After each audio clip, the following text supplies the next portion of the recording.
Olá, sejam bem-vindos à MF3, Escola de Filosofia.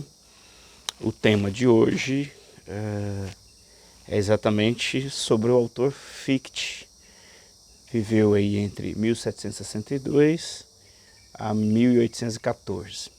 Antes de continuar, eu peço sempre aquela gentileza de partilhar o vídeo, dar um like e ficar à vontade aí para interagir nos comentários.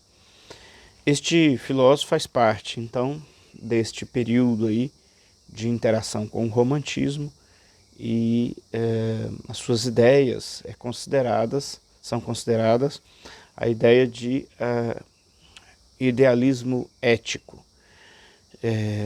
E nós vamos compreender um pouco mais do que seria esse idealismo. Eu pretendo fazer alguns vídeos sobre este autor e eu creio que na sequência já estaríamos aí semi-preparados para finalmente chegar no pensamento de Hegel. Hoje eu pretendo falar um pouco sobre a biografia deste filósofo em linhas gerais e depois 3 pontos fundamentais do seu pensamento. Como eu disse, eu tenho utilizado sempre roteiros para que eu consiga me orientar um pouco na exposição das ideias. A biografia do Fichte é digna de nota. Só para a gente então ter uma ideia, ele tem uma vida do ponto de vista material bem precária, é um filósofo aí, bem pobre. É conhecida na biografia uma história de que ele guardava gansos atrás de uma igreja e exatamente não podia ir para o que estava acontecendo. Me falha aqui a memória se era uma igreja luterana ou católica, considerando o contexto da Alemanha, eu creio que seja luterana. E ele conseguia, mesmo fora ali do espaço, memorizar por completo, ainda muito jovem, todo o discurso, todo o sermão que foi dado naquela manhã. E aí um senhor aristocrata da região, vendo essa proeminência deste jovem, ele resolve patrocinar que ele estude. E aí, por volta de 1780, ele entra no ginásio e, enfim, começa aí sua carreira de estudos. Mas esta ajuda desse aristocrata não perdurou muito, não era suficiente. E lembrando que o aristocrata nem sempre é alguém abastado. Enfim, as aristocracias regionais, locais, tinham também toda uma limitação material e etc.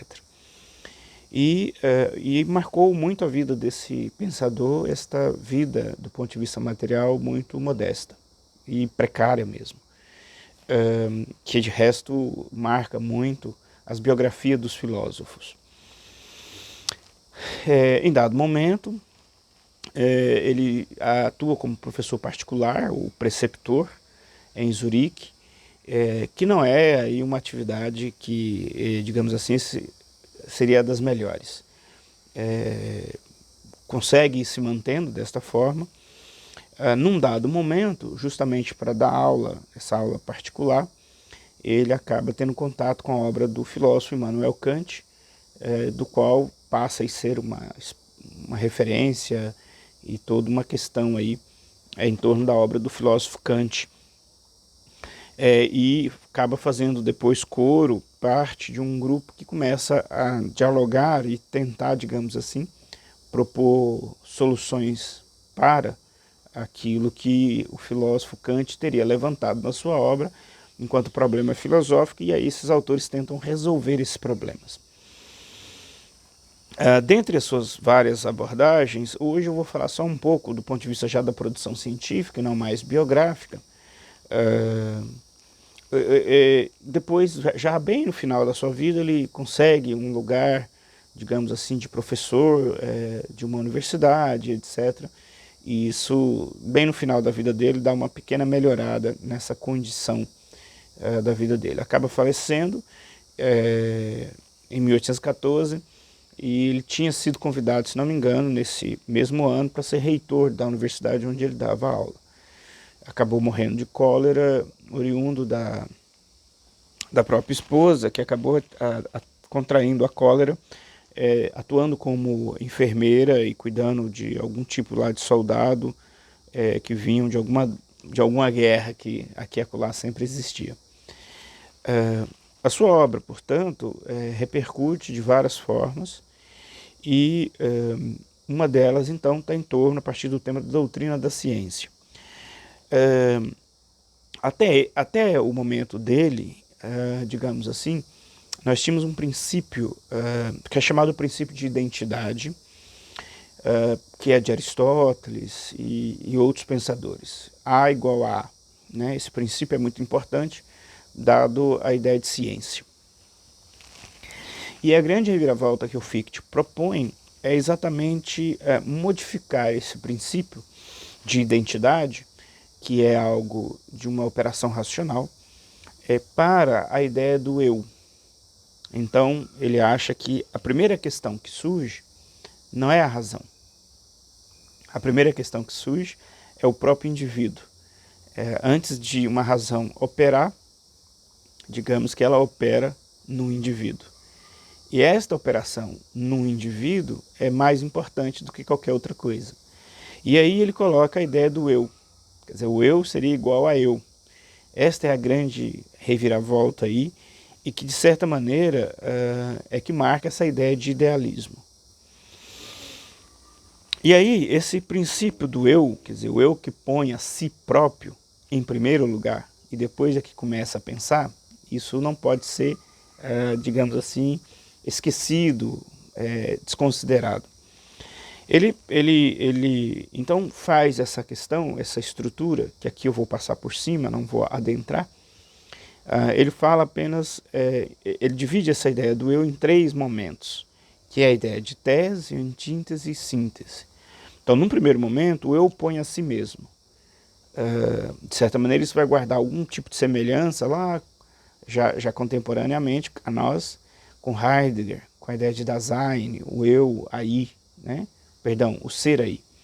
Mas aqui no caso ainda é um eu. Então depois a gente precisa fazer essa diferença. Então o primeiro momento é isto. O segundo princípio, o eu opõe, este eu que se coloca, ele se dá conta que tem um outro eu. Ele se dá conta de um não eu. Ainda que isso é dentro dele ainda. Dentro dos limites, digamos assim, do determinado. Lembrando que anteriormente eu falava muito do... isso já vem do Kant, quando eu determino algo, eu penso, mas e o que tem depois? A nossa razão tem esse processo de funcionamento. Então, quando a ideia é que o eu se coloca, ele deixa de fora, ele pensa assim, não, mas se tem eu, tem um não eu. Então seria o segundo momento, esse não eu. E o terceiro princípio, ou terceiro momento, que estrutura o idealismo fictiano, o não eu determinado sinaliza o limite do eu. O que faz aparecer um jogo no qual aparece um eu absoluto. Então, entre um eu que se determina e este eu se dá conta que existiria um outro não eu, mas quando eu faço esse outro não eu meio que capturo ele pela linguagem. Nos outros autores românticos, nós falamos já desse jogo entre finito e infinito. Toda vez que eu consigo contornar, eu já limitei, porque eu trouxe para dentro da linguagem. E ao fazer, então, esse eu, que descobre o não eu, e aí eu me dou conta, nesse terceiro momento, de um eu absoluto, que vai para além dessas duas ideias de eu determinado e de não eu determinado. Quando então eu faço esses dois movimentos, eu me dou conta de que haverá necessariamente essa ideia de um eu absoluto. Quer dizer, há uma instância que é muito mais ampla do que esse eu determinado, do que o não eu determinado. Ainda sobram coisas. E de certa maneira, esta é uma estrutura, então, que eu poderia ler de outra forma, aqui só para reprisar e refrisar em outras anotações. O primeiro estágio, que seria a tese, mais uma vez, né, o fundamento, recapitulando, né, e redizendo mesmo de propósito, o fundamento do sistema do saber em um grau de transformar a filosofia em doutrina da ciência é o eu puro. Atividade auto-intuitiva, pura, que por meio da imaginação produtiva livremente se autopõe e autopondo-se cria toda a realidade. Olha que poder. Se lá em Descartes o eu penso era referência, o Fichte aqui diz que não, para lá, antes que haja um eu penso, há um eu que se põe enquanto eu. É anterior a isto. Né? O pensamento está processando dentro de um eu. É como se fosse um aplicativo dentro de um sistema que seria o Android ou iOS. Aqui, em metáfora, o sistema Android e iOS é o meu eu. Só que, não sei se ajuda, mas seria mais ou menos assim. E isso cria as 3 teses. Número 1, o eu põe absolutamente a si mesmo, que é a tese, quer dizer, essa é uma primeira afirmação. Aí ela cria como, sem querer, né, no número 2, o eu opõe absolutamente a si. Dentro de si, um não eu. Ou seja, está dentro da minha cerquinha. Eu que inventei esse não eu. Está dentro do meu cercadinho. Isso seria a antítese da minha primeira movimento. O terceiro movimento, que seria o eu absoluto, o eu limitado e o não eu limitado, que esses 2 movimentos, limitam-se reciprocamente. E dessa reciprocidade mutuamente se descobre então a ideia de um eu absoluto, que teria algo ainda além dele.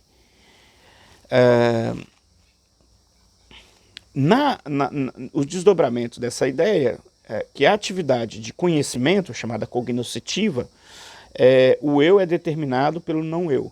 Essa operação que percebe o não eu é de ordem de conhecimento. É eu que fico indagando e percebo a existência do não eu porque eu coloquei o eu. Do outro lado, a atividade prática, o eu determina o não eu.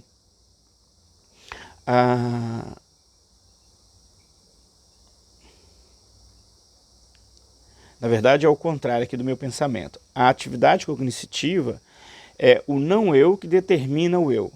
É a ação deste não conceitual que vai, de certa maneira, determinar. Eu quero falar disto e não daquilo tudo.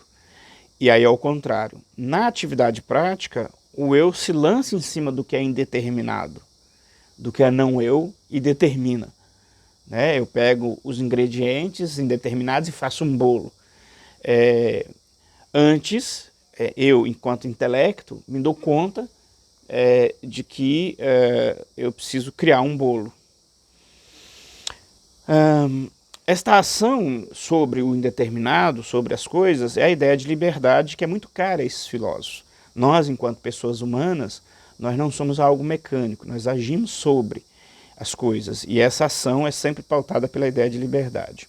Então, por meio da liberdade, que é poder absoluto de determinar. Não é mecânico a forma como eu ajo sobre as indeterminações.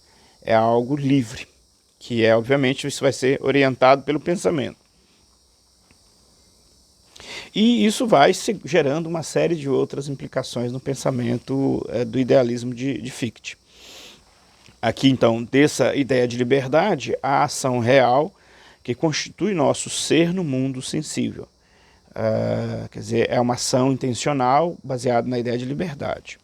E no segundo momento, a ideia de lei moral, que constitui nosso ser no mundo inteligível. Isso aqui, exatamente, eu vou desdobrar em outros momentos, porque é por isso que se chama idealismo ético. No fundo, esse processo de um eu aqui no centro, ele vai criar repercussões no âmbito da condição humana, do existir humano, e este existir humano implica questões éticas.